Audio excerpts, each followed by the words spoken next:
Palyapoli Eskişehir demek arkadaşlar. Yani İskeçe'nin ilk yerleşimlerinden olan mahalleye, bölgeye doğru ilerliyoruz.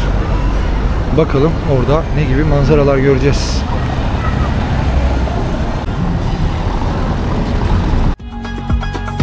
İskeçe'nin tarihi dokusunu en iyi hissedebileceğiniz yer şüphesiz Palyapoli, yani Eskişehir. İskeçe'nin bu bölgesi tarih boyunca farklı medeniyetlerin izlerini taşıyan, zamanı meydan okuyan yapıları ve sokaklarıyla dikkat çekiyor.